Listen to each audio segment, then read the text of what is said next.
Прывітанне, сябры, у эфіры перадача «Кадры жыцця». У нас у студыі чалавек, які на працягу доўгіх гадоў праўдзіва і шчыра расказвае пра простае сялянскае жыццё і паказвае яго такім, якое яно ёсць. Ён піша прыгожыя вершы і застаецца вялікім аптымістам. У нас у гасцях наш калега, вядомы журналіст Уладзімір Субат.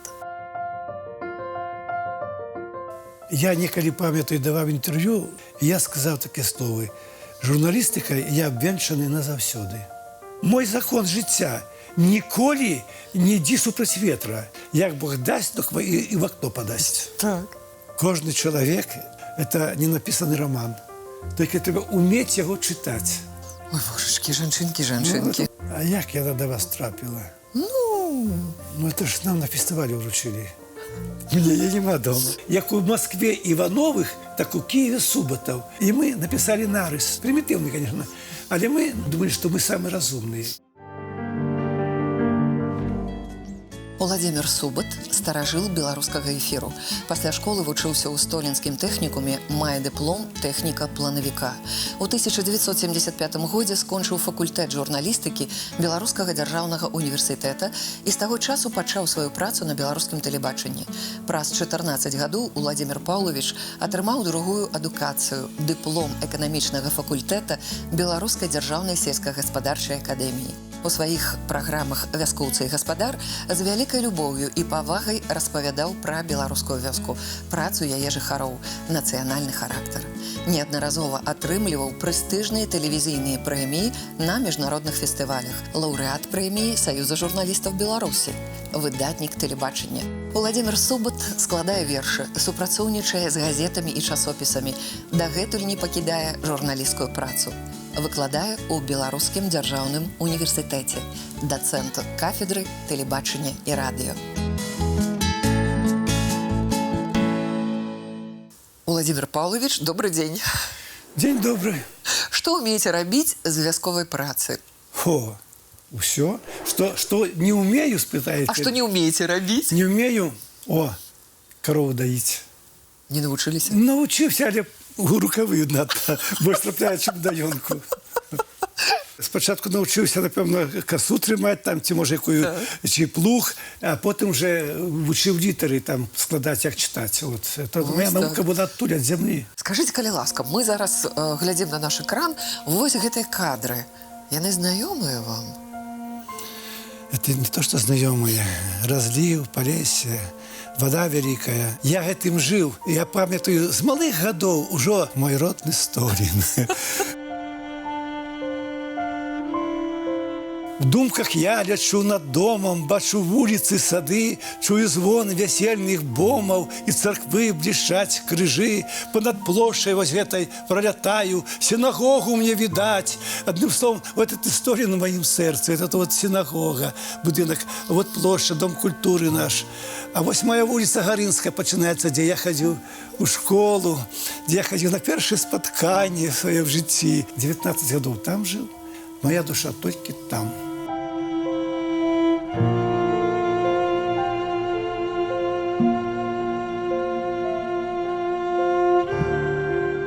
Вот моя улица Гарынская пошла, и там церква, где меня хрестили, где я хрестил своих дочок, где я хрестил своих внуков, всех троих в этой церкве, где я отпевал свою жонку. Вот синагога наша. Синагога, так. До речі, стояли рыштаванні шмат гадоў, і былі задумкі яе адрамантаваць, і я думаю, што яшчэ яе адрэстаўрыруюць, і будзе музей, тому што тут цэнтр хасідаў на Полессі. Так. Менавіта цэнтр хасідаў. І тут жыў цадзік, от насупраць там дом. І калі хто з евреяў збіраўся жаніцца, са ўсёго Полесья, Волыні, з Полесья, ехалі да цадзіка браць добро на венчанне, і ён даваў толькі той. А прямо от дома цадзіка вела такая мурмуровая дорожка до синагоги. Вот эта синагога, ну, цудовно, просто хранає душу.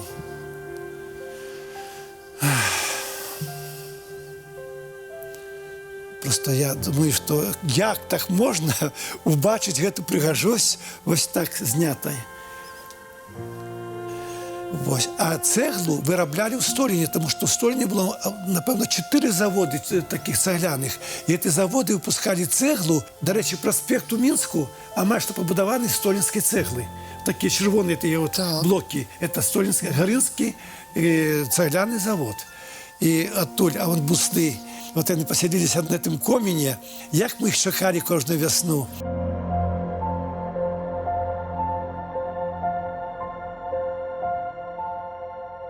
Адкуль ваші бацькі? Як сустрэліся, як пакахалі адно аднаго? Мои батьки жили праз плот. Их батьки, мои дедуи, жили праз плот. Сава Иванович, Мелания Даниловна, это батька-батьки, и Карп Анисимович и Ганна Яковлевна, это мати-батьки. Батьки-мати были зажиточные, они такие были заможные. А по линии батьки такие были беднейшие, потому что мой дед Савка вельми любил танчить. А баба Маланка ему носила засюди, там таки у нас була, типа, як каршма, носила ему туди у горшечку обед. Бо дед часом так загуляє, що там треба ж обед їм нести. І поспробуй не принеси. І от маті жила тут, і батька просплот. А у маті був кавалер на другий бок вулиці, Дем'ян, залицався до її. І мені мать розказала, каже, о, Дем'ян там, ну і так ухаживав, і так. Мама, а чому ти за Павла замуж пішла, питаюся? Чому? Ну, мать така статная, ну, от, полішучка, така дородная.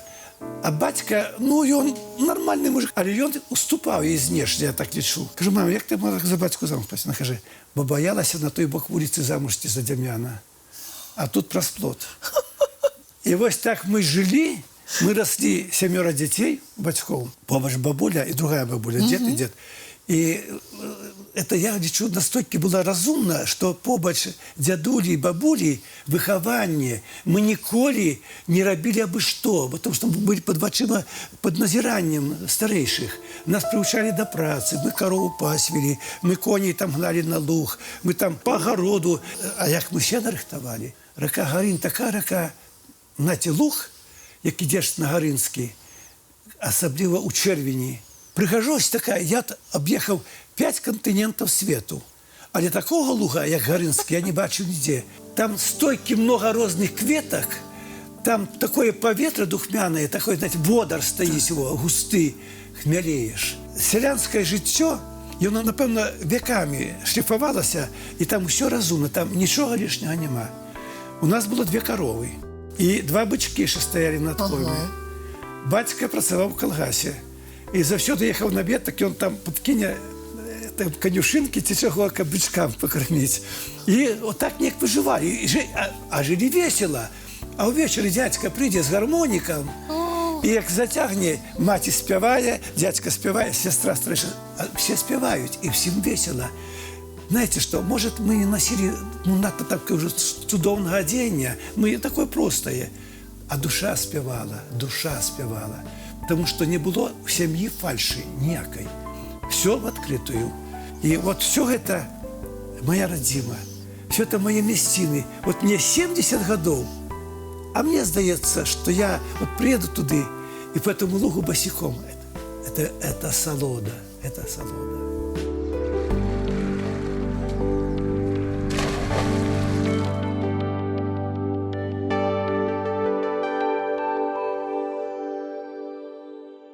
Кім марили бачыць вас бацькі ў дарослым жыцці? Хотели, каб я быў урач. Так. Вельмі хотели. Маці хварэла, у яе была астма, хварэла, але прожила 93 гады. Не дарма кажуць, скрипучае дрэва. Дрэва доўга жыве. Да, 93 гады, доўгі век. Я нават на яе помніку напісаў: Субат Ольга Карповна, табе падараваны Богам доўгі век за цярплівасць і годнасць. Такой епітафію я напісаў.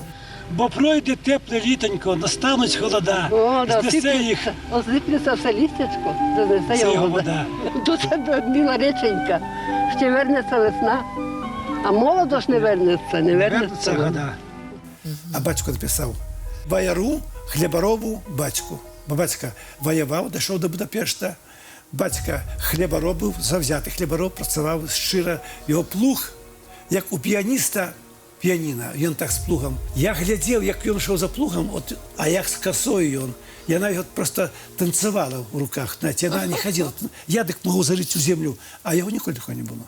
И он умел все. Але был такий, як і дед, до танцев. Коли батька и мать шли до кого на веселье, то люди збиралися, как поглядеть, как танцуют Ольга и Павло. Вальс, аберок. Так. Под Іспань. Так. Краковяк. Батька так танчив, от, напевно, і мені перейшло. Я, до речі, і в технікумі, як учився, був в танцювальному колективі, і в університеті, на журфаку так само я. Ми танцювали на огляді самодійності, я от, був такий завзятий танцор. Ну і не розвітався з танцями вельми довго.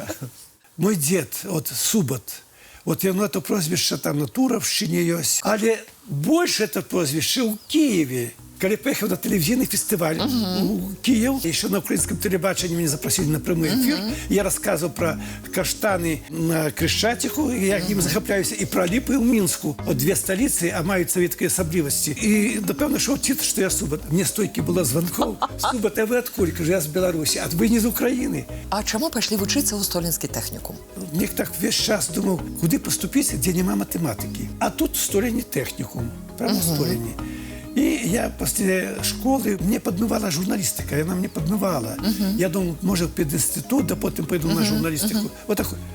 А я пошел в техникум на планово-экономическое отделение. А писати почали? Я перший артикул писав ще у 5-6 класі у газету «Зорька». Так. Була в Мінську наша газета. І мені прислав отказ Альберт Страпчий. І зараз він живе в Мінську, журналіст. Ён працаваў потым у сельскай газеце, так от нас лёс звёў. Я в школе, я ініцыятор быў, стварылі юнкоровскі пост. І мы писали заметки у «Пионер Беларуси», у «Зорку», у «Пионерскую правду» нават. Вот мои заметки там шли. А потом я писал районную газету, конечно, уже. И памятаю нават, мою заметку надрукавали в «Известиях». И у нас зимовал бусел. И дети шли с садика на прогулку зимой, зимой шел первый праз дорогу переходил, за ним шли дети. И я написал, что вот у нас зимой бусел, и что он с детьми сябруя и живет в садику. И эту заметочку дали в «Известиях». Я никогда не забуду, что это было все-таки «Известия». А потом журналистика мне так захопила. Мне хотелось больше. Вот откуль корані этой журналистики. Адтуль, з дзяцінства. Ці хапала часу писати у технікумі, і, магчыма, тэматыка памянялася. У тэхнікуме я таксама пісаў. Я быў у драмгуртку у тэхнікуме. Мы ставілі «Павлінку», «Дзівосы на колесах», такую постановку, «Гибель Алмазова», такая, ну, у нас был свой театр. И мы ездили, ставили постановки по полесских вёсках. Нас приймали на ура. И я про это писал. Писав газеты, что там, ну там выступили. Потом писав я про своих земляков. И у нас была поштальон Ярынка. И она иде уже до нас у двор. «Володя, знов тебя надрукавали». Так несе мне ту газету. Калі паступалі ў Беларускі дзяржаўны універсітэт, адразу вырашылі, што будзеце на журналістыку? А там же так. Трэба было здаць творчыя работы. Так. Мне в этом не было проблем. Я такие целый альбом оформил, может, ну там было шмат. Я вот тут, мне дали характеристику с газеты районной, потому что я уже был селькором в районной газете. Куды накіравалі вас на практыку? Ну, конечно, в Столин, в районную газету.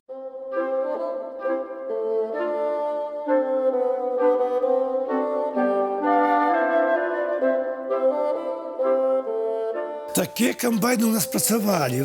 У нас убирали збожжа комбайнами. Приходил в редакцию, и редактор: так, выезжаешь в рейд, едь, пиши, як ідеш жниво. Это ж летом практика, жнивень месяц.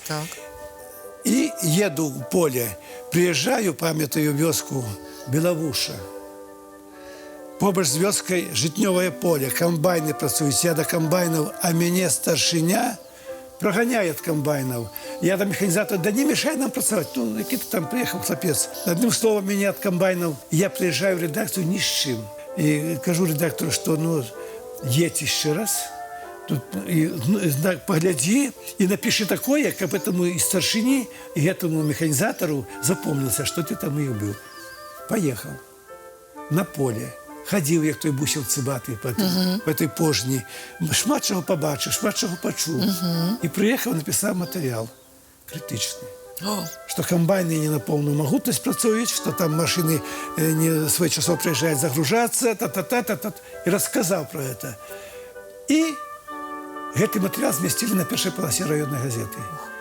І праз некалькі дзён было бюро райкома партыі, і старшыне там далі вымову. І што вы думаеце? Вот лёс. Што значыць лёс? А праз 7 гадоў гэты старшыня стаў маім цесцем. Ну, гэта толькі у вас так можа быць. Каб усё так Вот знітавана атрымоўвала. Вот так. Я сам не чакаў. Я потым доўга маўчаў, што я той журналіст. А ён не пазнаў, так? Можа, і пазнаў, а потым я ім прызнаўся. Ён кажа, а я памятаю, што было. Але так, мы з ім потым былі такія сябры, мы так пасябравалі. Мы з ім не былі як зяць і цесць, а былі як сябры. Давайте паглядзім на наш экран.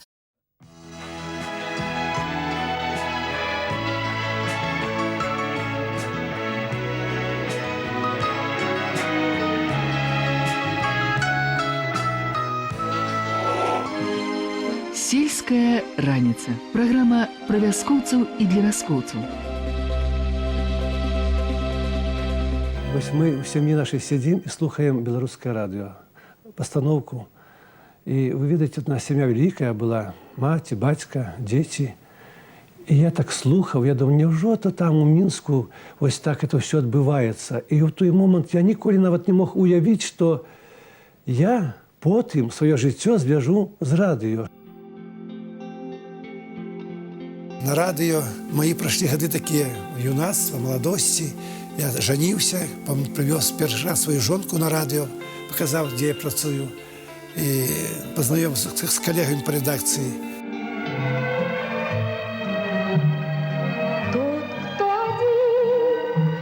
Тамара Раевская. Сколькі мы з ёй праездзілі па Беларусі. Яна выходзіла заўсёды як лебедзь на сцэну.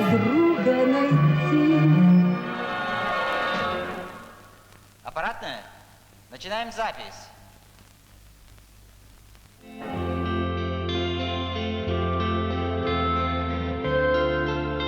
Я памятаю, як я отак у студыі свої тэксты начытваў. Прыходзіла рэжысёр Тамара Старасценка, а я весь быў заўсёды мокры ад гэтых, бо я хваляваўся вельмі. Мне здавалося, што трэба крычаць, а не гаварыць. Я крычаў. Яна мяне спыняла, так стоп. Кажа, за табой 100 сабак не бежыць. Спыніся. Спокойно рассказывай.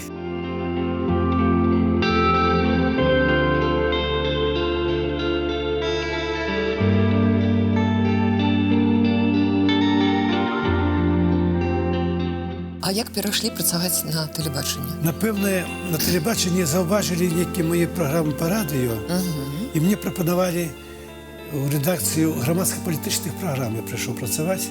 Камера вас любіла? Я вам скажу, што, напэўна, я яе любіў, і я яе не баяўся. І ці яна ёсць, ці я это не заўважаў. Героем захапляўся, і ўсё, мне уже камера была так, я яе так. Я з героем, як зараз з вами. Я ў кожным героі стараўся знайсці тое, што мне будзе грэць сэрца. Любила хлопця 1,5 року, любила хлопця 1,5 року, любила хлопця 1,5 року, щоби не знали сусіді збок. А як узнали, розпарували, о, як узнали, розпарували, а як узнали, розпарували, що ті люди щастя не мають. Тэматыка вашых перадач, вашых сюжэтаў была самая розная. Можна было і пасмяяцца, але было і вось гэта. А там люди есть? Да. И люди есть, да? Да. Василий Васильевич. Это то, что в моем сердце до сегодняшнего дня. Чернобыль. Нам в редакции сказали, кто сгоден ехать в Чернобыльскую зону, и оттуда робить репортажи, на протягу месяца там быть. И я не так апантана, не подумавши, я тогда не думал. Я сказал, я сгоден. Я поехал. А потом были постоянные командировки в Чернобыльскую зону. И мы ездили туда годов 20. А як сям'я, дарэчы, вось ставілася да таго, што вы Працуеце, ну, у такіх складаных, вельмі небяспечных умоў. Я вам скажу, моя жонка ніколі мяне не спыняла. Она разумела. Мы с режиссером Валентиной Гумилевской ездили в зону Чернобыльскую на протягу 20 годов. Мы рассказывали, как люди там живут.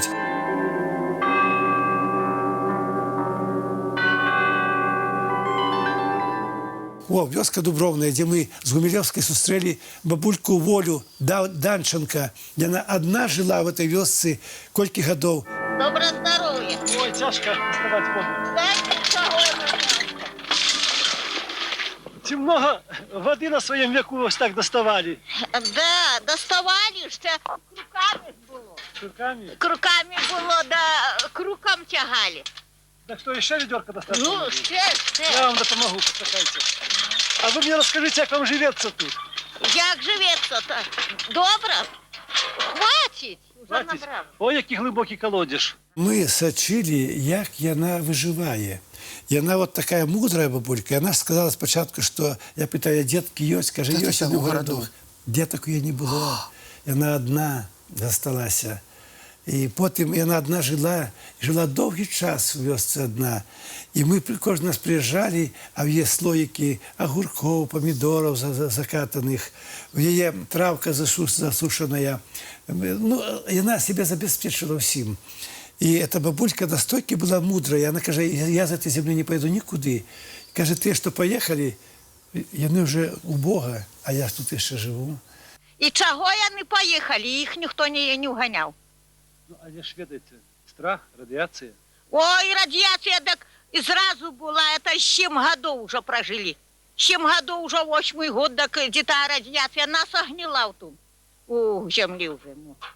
Ну, ведаете, я не беру ничего, потому что она такая неведомо от кого посланная нам. Ну, от кого она? От Бога му послана. Бабулька мудрая, она дипломат. Яна тих курок своїх тримала, вона так з ними зібрала. Каже, це ж треба, ліса, прибіжить, я за нею, а вона з того боку, а вона оттуль, і вхопить куру, а я її доганяю. А каже, а вовки ночі, каже, я вийду, а вони виють, коли брамки стоять. А я сказав, ідіть отсюль, тут немає м'яса для вас. Одним словом, бабулька така, знаєте, їй хотілося слухати і слухати. Ни с кем не поговорить, не погомонить, можно немой стать. Ну, так а там же, Оля, магазина багато, так я вже пойду, да й погомоню з тими людьми. А хочется с людьми говорить? Ага, увечері к магазину вже пойду, де у магазин, так вже назбираються к магазину, так уже погомоню. Ну, а коли раптом занядужаете, ти что, я ж тут жить, никого не позвать, не покликать. Ну, так занядужаю, так пойду, да тоя. Уже там к магазину, як помалу, да скажу, наглядайте мене. Так тоді вже дітям накажете. На беларускім тэлебачанні дуэт журналіст Уладзімір Субат, рэжысёр Валянціна Гумілеўская самы стары і самы трывалы. А як пачыналася ваше творчае супрацоўніцтва? З таго, што я баяўся Гумілеўскай. Яна жонка народнага скульптора Беларусі. Яна мінчанка. А я ж прыйшоў на тэлебачанне, ну, яшчэ правінцыял. Яшчэ правінцыйнасць мая з мяне проста пышала, як кажуць. Але аднойчы так падышла, кажа, давай без табой рабіць праграмы. І яна падышла да мяне. Так. Бо я да сёння не... Не наважыліся? Нет, гэта не было бы. А яна ініцыятар была. І мы паехалі першую камандыроўку з ёю ад Мазыра праз Тураў да Вытгарадок да Століна. Мы на тыдзень узялі камандыроўку з тэлебачання. А потым мне Гумілеўская сказала, што, кажа, я ў той першай камандыроўцы цябе баялася. А я яе баяўся, калі я браў інтэрв'ю. Мне здалося, што на мяне глядзіць Гумілеўская такімі вачыма вопытнага рэжысёра, а яна была такім рэжысёрам вядомым. І вось так некія прыціркі, і все, і пайшло, і паехала. И мы стали працаваць разом. И 22 года.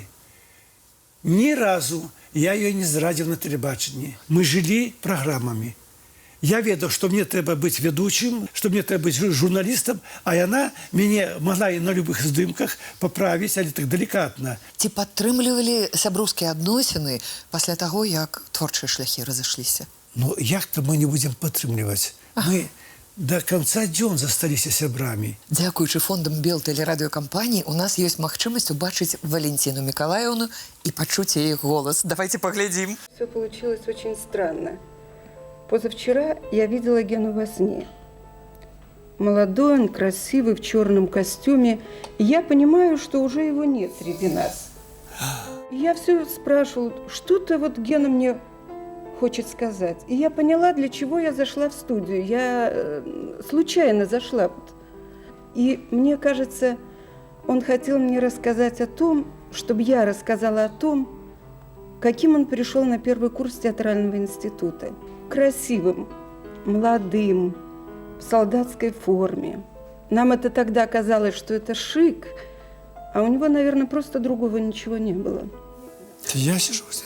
Так. Я памятаю, калі мы з ім ездзілі па вёсках, я неяк так зайздросціў, як ён умеў ладзіць з людзьмі. От прыязджаў і як той цукар у вадзе раствараўся сярод людзей. Студыі ён яшчэ загаварыў на беларускай мове. Эта беларуская мова гучала для яго так от арганічна. І вось ён, гэты чалавек, прыехаў до нас у Беларусь і нам даў прыклад, як жыць у гэтай рэспубліцы. Кожны чалавек, калі пакідае жыццё, ён прытвараецца ў зорку.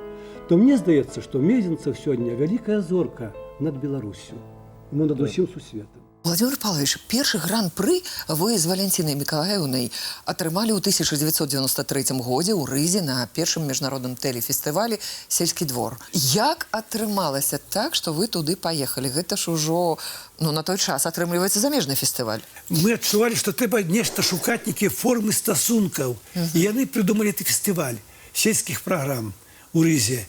І туды запрасілі ўсіх журналістаў саюзных рэспублік, хто на сельскую тэматыку рыхтаваў праграмы. І прыйшло пісьмо на Белтэлерадыёкампанію. І нам прапанавалі зрабіць праграму. І мы вырашылі паказаць праз лёсы людзей, праз выпрабаванні, праз ту стыхію, якое заўтра нас чакае ранне, што будзе. І мы паказалі, што беларусы ўсё гэта перажывуць, і будуць беларусамі, і будуць годнымі, і будуць шчаслівымі, і будуць гаспадарамі на сваёй зямлі.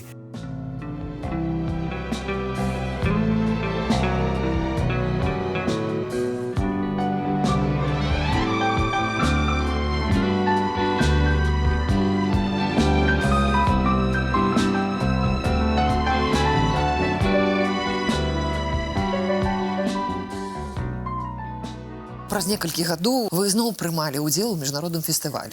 Чым уразіла журы вось гэтая перадача? Гэты хутар «Глухамань» это здымаўся таксама на маёй радзіме.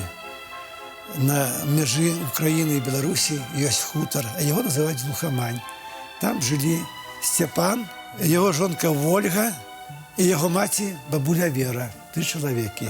Загнуздаю я коня шовковою задою, тронувши парами под боки, колеті стрілою, тронувши парами под боки, колеті стрілою. У іх свой конь, от ми зараз їздимо на повозці, а там река Гаринь відніється, а за рекою Гаринь вже Україна. А луг такий, що боком не окинуть. Пригожий, широкий, просторний. А я думаю, яку програму зняти для фестивалю в Варшаву? І все, є тема. Степан, Вольга, баба Вера. І ось ми цю програму знімали некілька раз, приїжджали знімати. І ми її повезли на фестиваль у Варшаву. І коли вона була показана, випливає Вольга, яка вона привабна, яка вона простая, цудовна жінка, полішучка. От за рекою Україна, а тут Білорусь. Коли журі глядела програму, вони поглядели і яшчэ не павяшчалі вынікаў, до мяне подошла жанчына, член журы из Словении. И сказала, я до русских ставлюся не надто тепла, потому что я памятаю Прагу, і як танки шли по Празе. Вона каже, пам'ятаю, і каже, я да і ставлюся не так.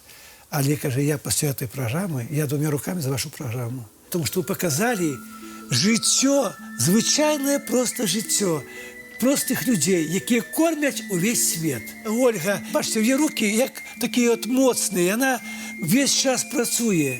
Вона шчыры чалавек, яна мне шчыра все расказвае. Яна вся ў працы, яна 2 сыноў выхавала, яна Сцепану все даруе. Яна столькі зямлі абрабляе, яна коня запражае, лодкай кіруе. Трэба косіць, трэба варыць, смажыць, мые нешта, все робіць. І от таким жанчынам цаны няма. А не боялись, что... Хочешь быть таким вопросом моей? Не, они боялись, что... А вдруг придется на хуторе рожать прямо? Я знаю, что я за время шла у больницу. Я тут не рожала на этом дома. Заранее уже Да. боялись, что вдруг... Боялись, и вдруг, я думаю, почувствую, я в больницу добиралась. И я лежала в больнице. Ну вот света нет, а сейчас все привыкли. И холодильник, электроутюг, электроплита. А как у вас? А мене погреб. Погреб є, і я встановляю, там мене холодно в погребі. Владимир Павлович, вы добре ведаеце, што звычайна зберагаецца ў Яуфе. Кінастужка. Так. Вось. А мы вырашылі даць другое жыццё нашаму Яуфу і хаваем у яго прадметы, якія звязаны з жыццём нашага госця. І зараз для вас пытанне, як гэты прадмет... Са скрынкі. Так, са скрынкі звязаны з вашым жыццём. Вось прыгожая жанчынка, дзяўчынка. А з чым звязана? 4 разы давалі гран-пры. Мы атрымлівалі у Рызе, у Варшаве, у Киеве і ў Кішынёве. И это, ой, хотела меня мать за Польшука отдать, и вот мы отрымали такой гран-при. Это в Киеве было. Это фестиваль агросвіт, по-украински агросвіт. Так. А, до речі, ви ж на гэтым фестивалі яшчэ і членам журы потом были? Член журы был потом уже я уже меня включили в журы. И я был членом журы не только этого фестиваля, а еще фестиваля «Перемогли разом» у Севастополе. У сваёй перадачы, гаспадар, вы звярталіся да самых розных тэм. І зараз я прапаную узгадаць кадры некаторых перадач. Можно к вам? Можно. Добрый день вам, брату. Добрый день, добрый день. Где эти молодожены? О, молодожены! Ну что ж, поздравляем вас с серебряным весельем. Спасибо. Желаем вам мощного здоровья, счастья, Спасибо. добробыту. Владимир Ось Иванович. тебе от моей Нади Ружи, капак як ружа. И ще долго жил, а тебе... Гэты герой, што вручае эти скрынкі, стаў маім сябрам. Мы з ім цяпер сябруем на все жыццё. Это кіраўнік Зашыр'я Ельскага района Рыгор Владимирович Бабчанок. І мы з ім так пасябравалі, што на все жыццё. Ён 3 кнігі вершаў выдаў. Ён член Саюза пісьменнікаў Беларусі. Ён вельмі спявае цудоўна. І вот з ім пачалося з таго, што з праграмы гэтай. Наше сяброўства. Ну, вось у гэтай перадачы якраз 3 розныя сям'і. Адна толькі нараджаецца, гэта, ну, скажем так, першая частка перадачы, так, маладзёны. Вось, толькі-толькі ажаніліся. Срэбнае вяселле і залатое вяселле. Якая задума была? Вось знітаваць вось гэтыя, скажем так, этапы Паказаць, нашага жыцця. Што традыцыі, яны ў беларусаў вечныя, трывалыя. Заўважце, ва ўсіх 3 сем'ях ёсць згода. Все праз працу, все праз зямлю. Шчасце ім дае праца на зямлі.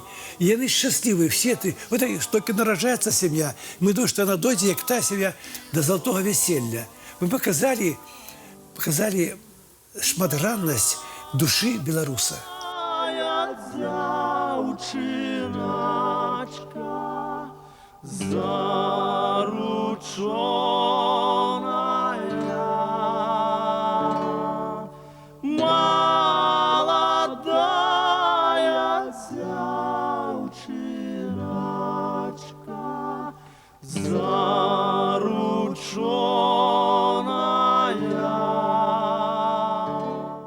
Мы нездарма звярнуліся да тэмы вяселля і сям'і, пераемнасці пакаленняў.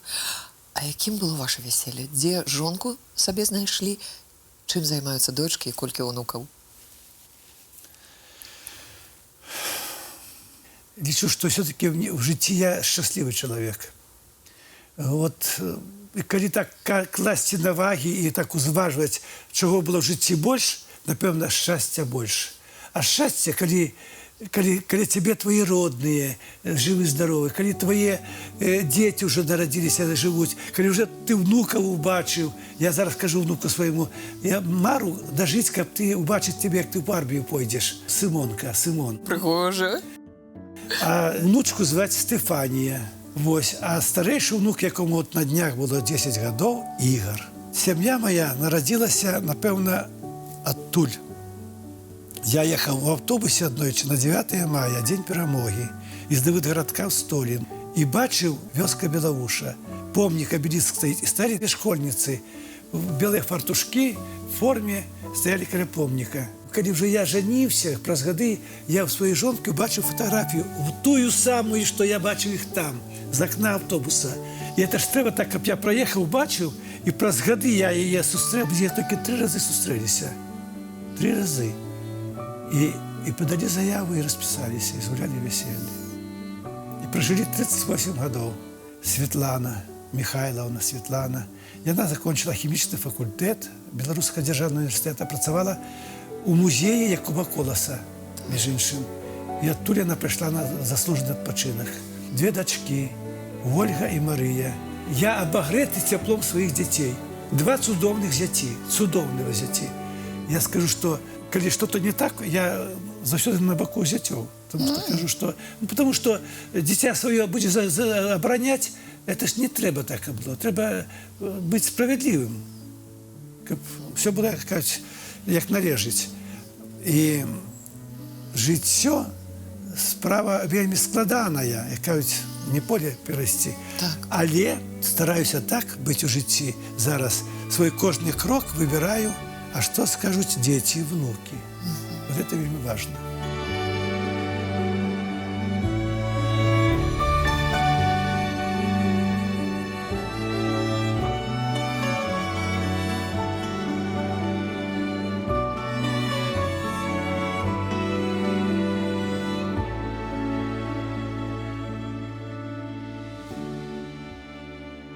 Вы заўсёды ў сваіх перадачах раскрываеце тэму самых розных бакоў, паказваеце шматгранна, ярка. Вось у кантэксце тэмы веры, веравызнання. Цікава было даведацца, як суіснуюць розныя канфесіі. І вось невялікі фрагмент мы ўзялі з яшчэ адной перадачы.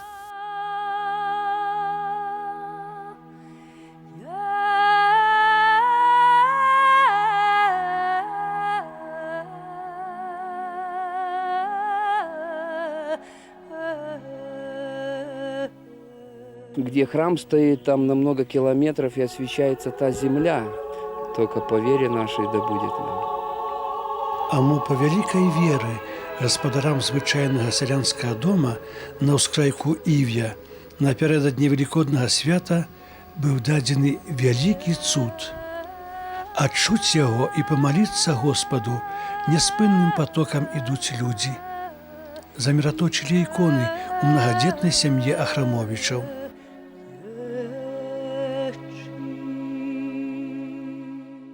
Ів'я – это ж такі райцентр Беларусі, де 4 веры. І там настільки це цікаво, з ким не говориш, і всім хорошо, і всім добре. І ніхто нікому не каже, якої ти віри. І я думаю, що вся Білорусь, просто показали про Ів'я всю Білорусь, що у нас нема тих сутичок поміж конфесіями. Ми всі громадяне одної країни. І велике щастя жити у той країні, де є Господь, як казав Короткевич. На Беларуси Бог живе. Это слово Короткевича в моем сердце, потому что тут у нас Бог живе. Это правда. Взять Ивья, где 4 веры. Мы познакомились и с святаром православной церкви, и с ксензами, и зашли до мусульман. И вот там на подворах зашли до имама. А вот на подворку его коник стоял, и вазок. И он просто звычайный селянин. Гэтым конікам ён агарод свой там узорвае, у цепліцах вырошчваў памідоры, агуркі, як і ўсе ів'еўскія татары. І гэты імам чым нам запомніўся, што ён шчыра па-беларускі гаварыў з намі, і мы здымалі. І гэта было не то, што штучна, это было свята ў іх гэты дзень, і мы свята прыехалі.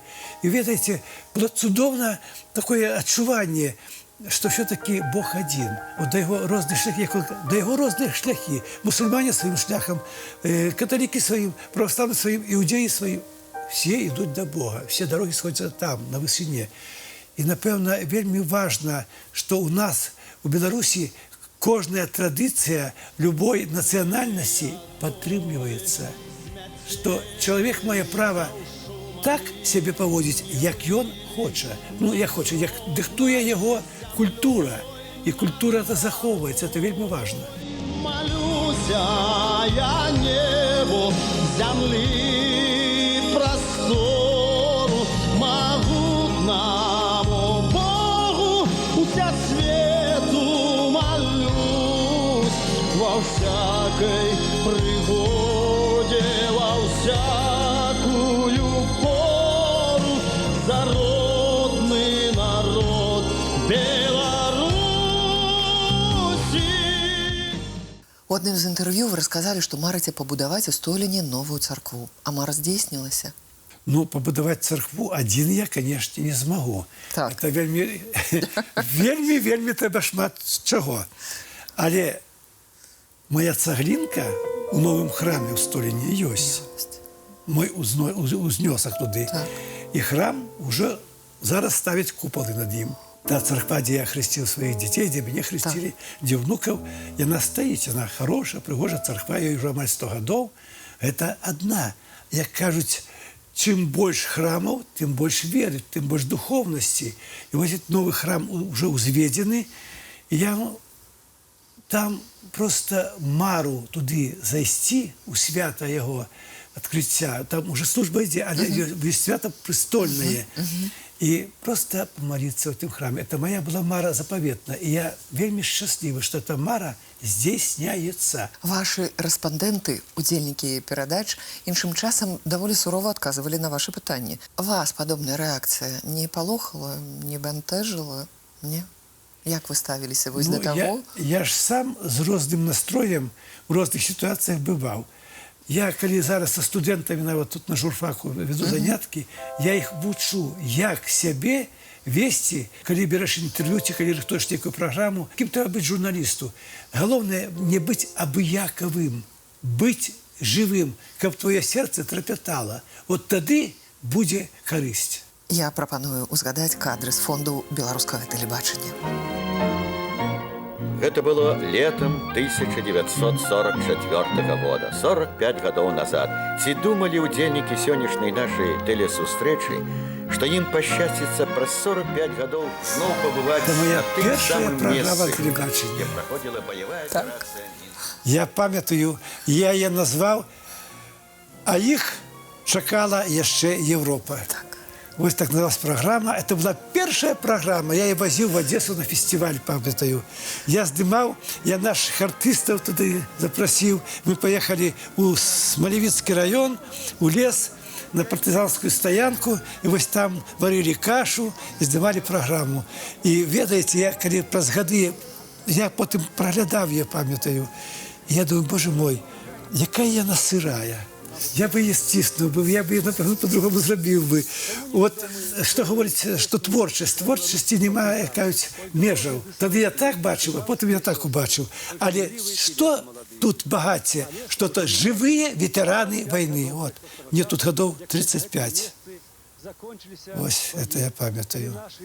Боже ти мой. 45 годов назад.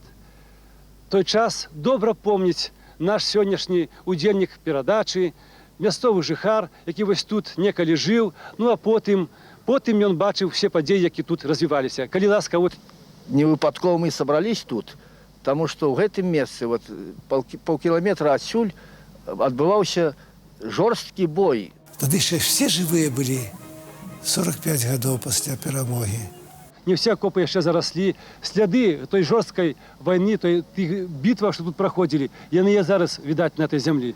Так, безумовно, тут в этом бої сотнями лягли фашистські захопники. Я ще родинний, а не журналіст, не телевізійний. От паперки тримаю в руках. Ну, бачите, ще не було опиту такого. Але ж питання задавав? Звісно. Не по паперці. І стендапи не вчив. Ні. І размова такая вельмі жывая. Вот, Кураков, я его так само ведаю, так кіраўнік гаспадаркі быў. І ведаеце, напэўна, от школа радыё я дала аснову, як з людзьмі інтэрв'ю браць, як размаўляць з людзьмі. Якія худыя плечы. От зараз я гляджу, такі от мой внук, такі зараз нек такі он худенькі, але такі жылісты, выжимаецца, на руках стаіць, на кольцах добра так працуе. Калі ласка, вот нагадайте ваш самый памятный день, калі вы вызволяли нашу советскую Беларусь от ворога. Я думаю, так много памятных дней. Но самый памятный день – это освобождение города Минска. Я пам'ятаю, як сказав однойчі, я брав інтерв'ю ще на радіо у Симонова, Константина Симонова. Тоді Шаковський, Симонов і Смірнов приїхали в Мінськ. І мені дали завдання у їх взяти інтерв'ю. Я йшов, коленки тремтели.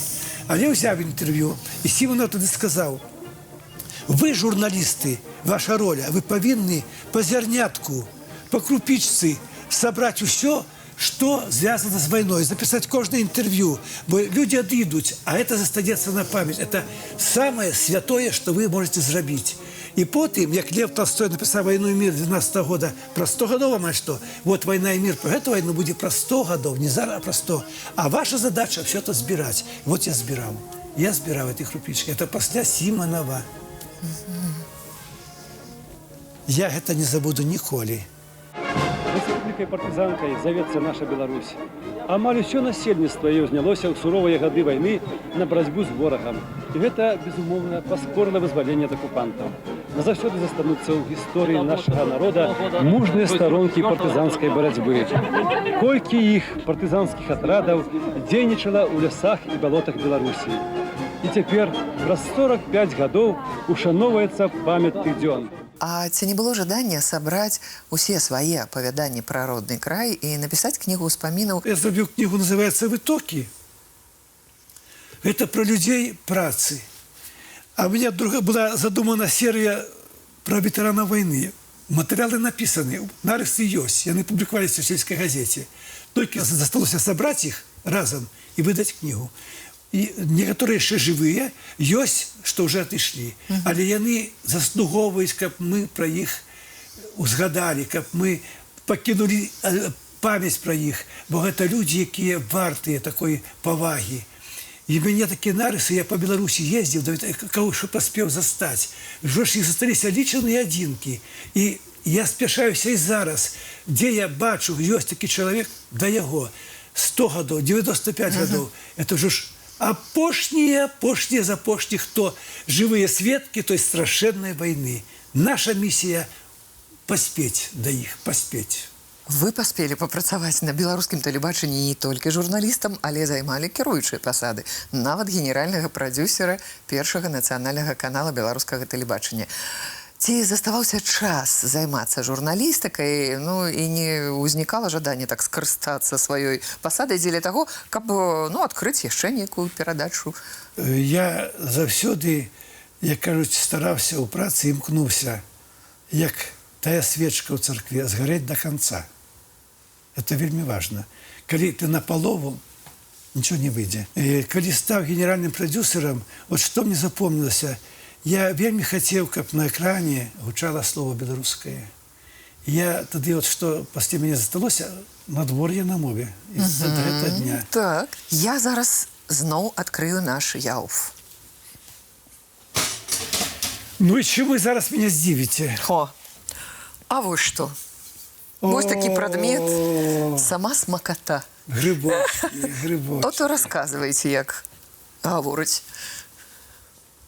А чые гэта? Ну, можа, пасля здымкаў і вашы будуць, не ведаю. Увогуле нашага аператара. Можна. Скажу, які ты грыбочкі. Так. Так, апенькі. Это самые опеньки все опеньки. Моя дочка старейшая, якая урач, яна апантаны грибник, апантаны. Яна може не есці, не піці, але в грибы повинна поехать. И яна нас усіх заразила грибами. Моя жонка покойная, царство небесное, завсёды с кошиком з ёй за грибами. Теща, 70 дней, чем под 80, кошик. Внучок было 2 года, корзиночку, и пошел так само за грибами, с ножиком. Усіх яна заразила грибами. Вот за компанию и я. Владимир Павлович, час нашай праграмы, на жаль, заканчваецца. Але ў мяне засталося вельмі шмат пытанняў. І я прапаную зараз бліц-апытанне. Вы канфліктны чалавек? Не, не конфликтный. Ваша галоўная станоўчая якасць характару? Добрыня. Самае каштоўнае ў характары чалавека?